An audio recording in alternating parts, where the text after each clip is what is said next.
Ketemu lagi di Sportmania. Sebelum menonton, jangan lupa untuk selalu tekan tombol subscribe dan loncengnya dulu untuk mendapatkan info terupdate dari Sportmania.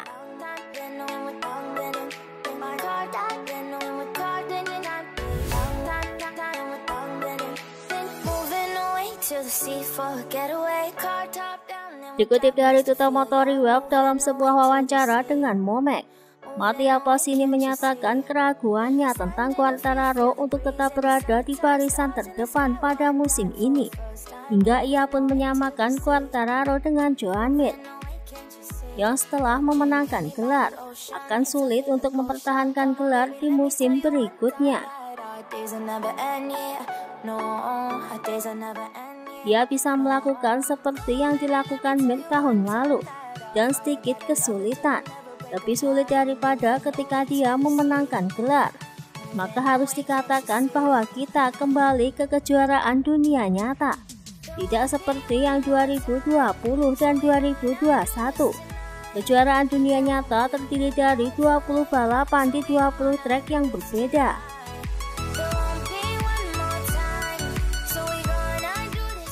Lebih lanjut, Pasini pun menyebut Pecco Bagnaia adalah pembalap yang akan sulit dikalahkan pada musim ini. Bagnaia akan menjadi orang yang harus dikalahkan.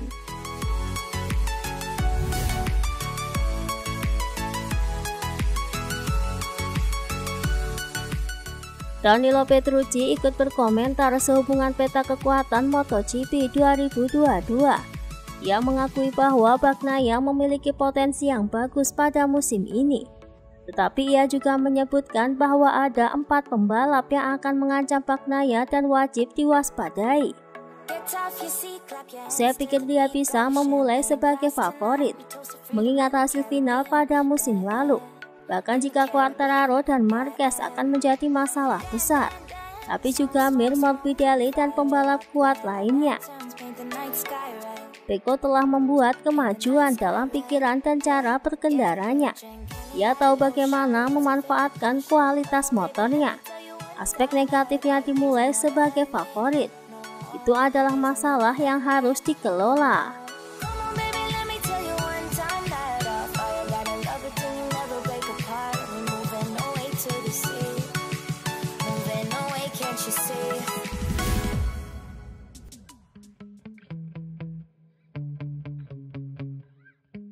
Diketahui sebelumnya, Raul Fernandez mengkritik timnya bahwa selama ini lebih mendukung Remy Gardner ketimbang dirinya. Mendengar hal itu, bos KTM Pete Bearer tetap tenang menghadapinya. Ketika kita memiliki 2 pembalap fantastis yang mengejar target yang sama, pasti ada gesekan. Saya pikir pada saat itu yang terbaik adalah tidak berkomentar dan membiarkan semuanya sedikit tenang. Tentu saja para pembalap menempatkan diri mereka di bawah tekanan, karena gelar dunia dipertaruhkan. Yang satu berhasil memenangkannya dan sangat bahagia, yang lain kalah dan tentu saja dia tidak bahagia saat ini, itu jelas. Tetapi saya dapat memastikan bahwa semuanya baik-baik saja.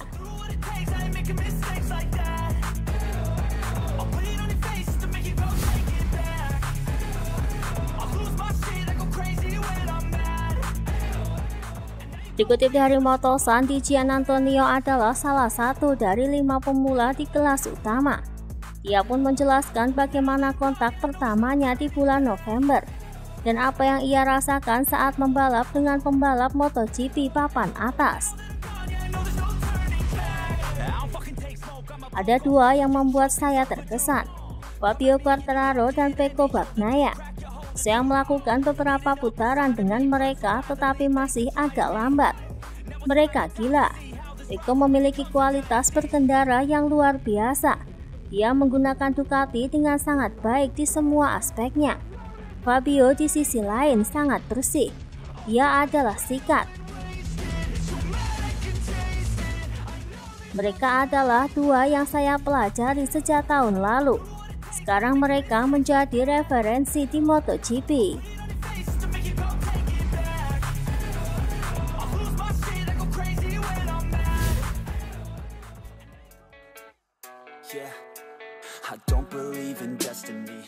Remy Gardner mengaku kesulitan menjinakkan motor MotoGP karena memiliki karakteristik yang berbeda jauh dengan yang ditungganginya sebelumnya. Apalagi setelah ia mendengar saran dari Casey Stoner. Ia bahkan sampai kesal sendiri karena semua yang dikatakan Stoner terbukti benar. Dia datang ke garasi saya. Kami duduk bersama dan berbicara mungkin selama 1,5 jam hanya tentang motor. Bagaimana mengendarai motor MotoGP, betapa buruknya elektronik dan hal-hal seperti itu. Saya tidak menyukainya. Dia benar tentang itu semua. Tapi itu juga bagus. Dia juga memberikan saya beberapa tips yang membantu saya di atas motor Moto2. Meski begitu, Gardner menilai saran Stoner sangat berguna baginya. Alangkah baiknya jika kami bisa melihat Casey di pedok lebih sering. Dia benar-benar pria yang baik. Saya pikir orang sering meremehkan apa yang dia lakukan dan dari mana dia berasal. Dia sangat mengesankan.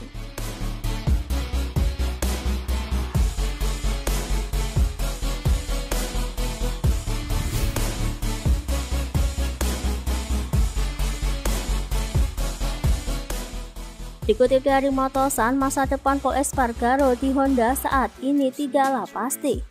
Diketahui kontraknya akan berakhir pada 2022.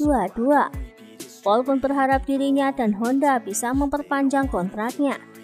Homer Boss selaku perwakilan dari tim Honda menjelaskan alasan mengapa pihak Honda masih belum membicarakan perihal kontrak dengan Pol Espargaro.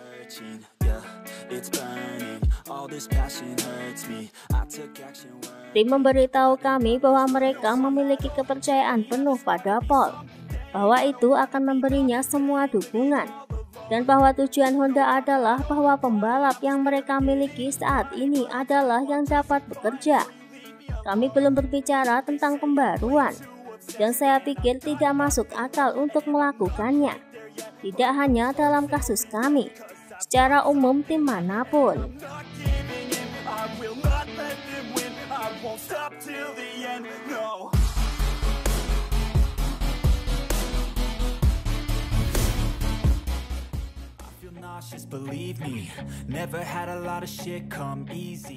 Steven Bradl tidak terlalu berpikir untuk kembali menggantikan Marc Marquez pada MotoGP 2022. Ia enggan kembali menjadi pengganti Marc Marquez seperti apa yang dilakukannya pada musim lalu.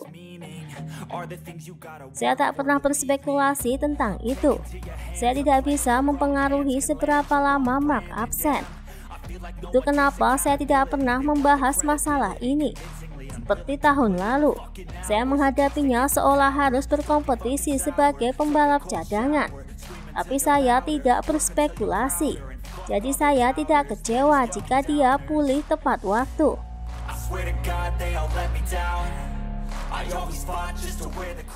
Sebaliknya, saya gembira jika Marquez bisa pulih kembali dan berharap dapat melakoni pramusim dengan baik.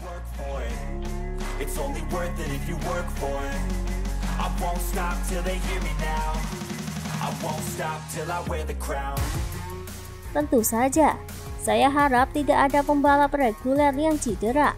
Tapi jika itu terjadi secara logika, saya pasti akan menggantikannya.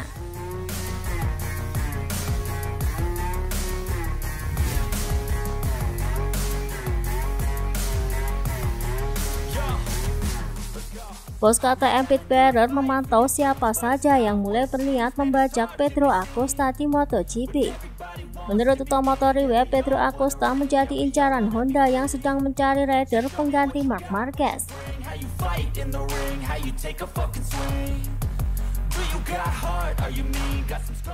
Pedro sangat berbakat dan memiliki kontrak dengan kami selama beberapa tahun. Kami berharap dia ingin bertahan karena dia melihat KTM sebagai mitra yang baik. Kami akan melihat siapa yang akan mencoba mengambilnya dari kami tahun depan. Kami tidak bisa memaksanya untuk bertahan. Tapi kami ingin meyakinkannya dengan pekerjaan.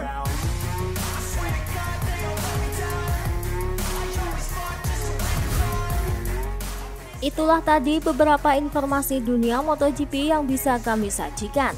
Terima kasih telah menonton video ini. Selalu ikuti informasi MotoGP kami lainnya. Salam Sport Mania.